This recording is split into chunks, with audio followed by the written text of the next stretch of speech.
Out of my way. General William Hayes shoved past Kesha Washington like she was furniture.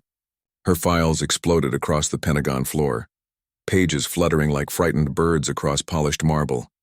20 officers watched in stunned silence. Hayes slammed a classified document on the conference table, his face red with rage.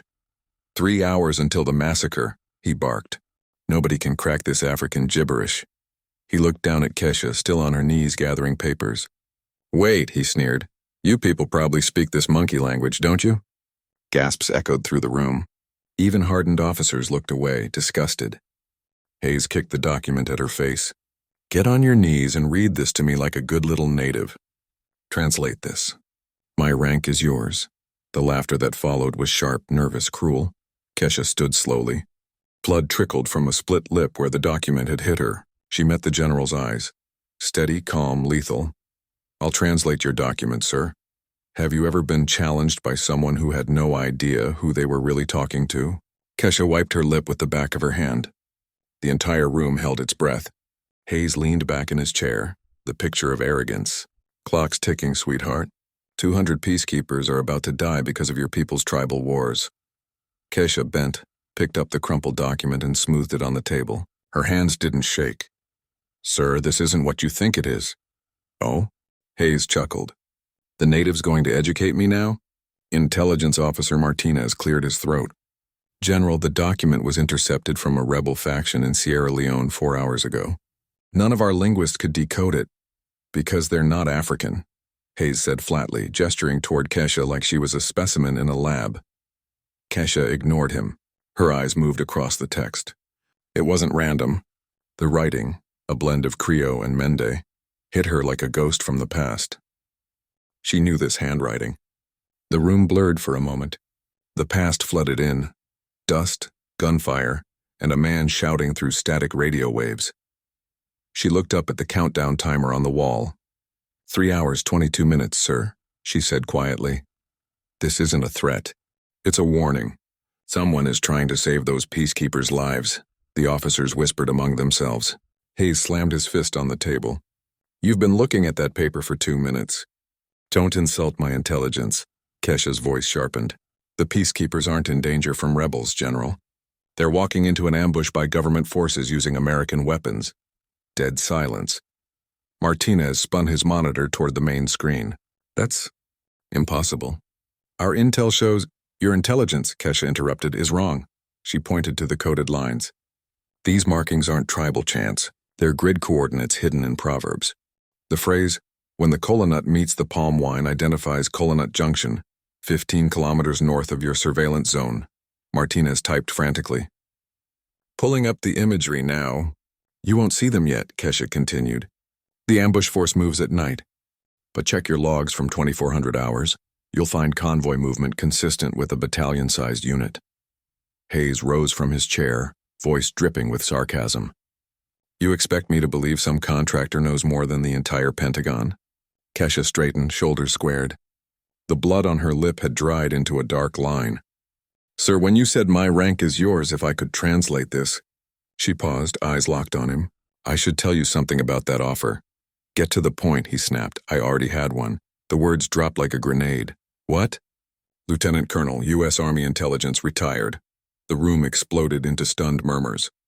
Martinez froze mid-keystroke. 2 junior officers gasped out loud. Hayes blinked, pale. That's impossible. 12 years active duty, Kesha said evenly. 3 deployments to West Africa. I ran intelligence operations in Sierra Leone, Liberia, and Guinea-Bissau. I know this handwriting because I trained the man who wrote it, Captain Fodsenko. Martinez's voice shook. No such name in our system. Because he went underground after the war, Kesha replied. He's been warning about corruption inside the Sierra Leone army. And he's trying to stop a massacre that your intelligence is about to walk into. Hayes took a step closer, jaw clenched. Worked with him. Doing what while cleaning floors? No, sir, she said quietly. Planning counterinsurgency operations. The room shifted. Something invisible cracked. The sound of institutional arrogance fracturing under truth. Kesha tapped a passage on the paper. These lines identify weapons caches disguised as ceremonial sites. Senko's warning us that the government, not the rebels, plans to blame America for their slaughter. The countdown ticked. 2 hours, 58 minutes, prove it, Hayes demanded. Kesha pulled out her phone. You wanted a translation, General. Let me make a call. She dialed from memory. The speaker filled with static, then a male voice. Sister, where have you been? Did you see my warning? Kesha exhaled. Captain Senko, this is Phoenix. Authentication code Green Lion 7, a pause. Then relief. Phoenix. They move at midnight. Government forces, not rebels. They'll blame us for killing Americans. Every officer leaned in. Hayes snatched the phone. This is General Hayes, U.S. Army. Who are you? This is Captain Senko, came the calm reply. The woman you are speaking to saved my village in 2009. You should listen to her. Hayes slowly handed the phone back. His face had gone ashen. Kesha rattled off secure frequencies from memory. Transmit updated coordinates to these channels, Captain. Immediately. Already transmitting, Phoenix. Be safe. The line went dead. When Kesha looked up, the room's atmosphere had changed. No one saw a contractor anymore. They saw authority, command, and unshakable competence. Hayes sank into his chair. Lieutenant Colonel, he murmured, voice low. Jesus Christ, Kesha remained standing. She looked like she'd shed a skin. No longer the quiet analyst, but the soldier who had once led men through fire. She began to speak, her tone measured but resonant. I grew up in Freetown, Sierra Leone. My father was a U.S. diplomat. When the Civil War began, I was 16. I watched soldiers massacre a village while our convoy waited for evacuation. That's the day I promised I'd come back, not to escape power, but to understand it. Martinez leaned forward. That's why you joined the Army? West Point, class of 2002, she said softly. Top of my class in languages and cultural intelligence. The Army sent me back to Sierra Leone in 2006. I thought rank would be enough to save lives. Her voice faltered slightly. In 2009, I was lieutenant colonel, running intelligence operations across 3 countries. I had resources, clearance, command authority, and I still watched another village die because politics mattered more than people. The air grew heavy. Even the clock ticking seemed to hesitate. The massacre at Kaidu, Martinez whispered. Yes, Kesha said. 47 people. I had the intelligence to stop it. But Washington prioritized American optics over African lives. That's when I learned rank isn't power. Empathy is. Hayes swallowed hard.